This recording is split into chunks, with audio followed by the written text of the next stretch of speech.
Kelly, there is no one system in Baltimore that gets people from A to B without transferring first. The city transportation department admits they must find something to replace the red line, but with a system like Sky-Tran, the question becomes, could it work for Baltimore? And if not that, what will?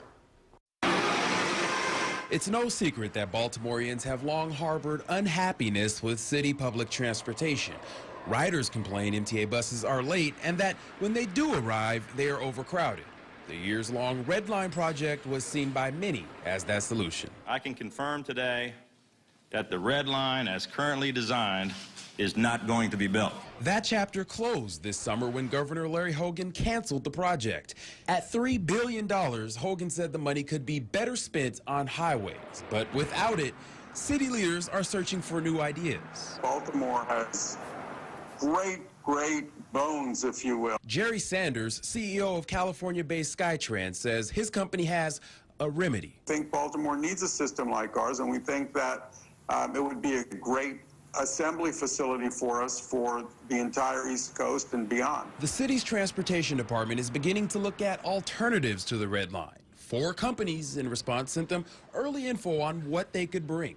A department spokesperson said they could not send us specific information on which company said what, but Sanders spoke to us from Israel, where his company is beginning a trial project at the Israel Aerospace Industries. It moves people in a private fashion that is very comfortable. The system uses pods suspended above traffic and people below to transport riders at more than 100 miles an hour.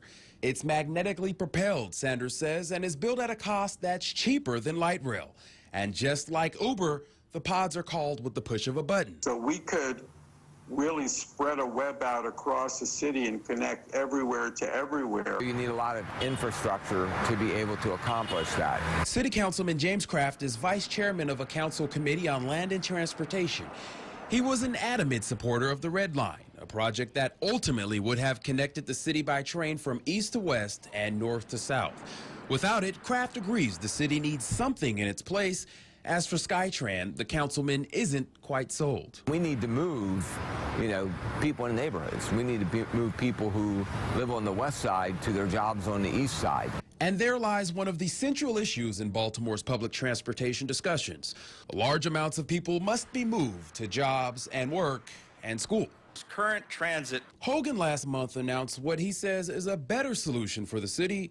Calling it CityLink, Hogan says it would connect parts of Baltimore County to the city, north to south and east to west. That doesn't meet the central issue of moving people quickly. But moving people fast is where Sanders says his system excels. Indeed, an interesting idea for any city. But Kraft says he would prefer to see money invested in improving the city's existing infrastructure before looking elsewhere. We don't have the money to use on an experiment of that sort.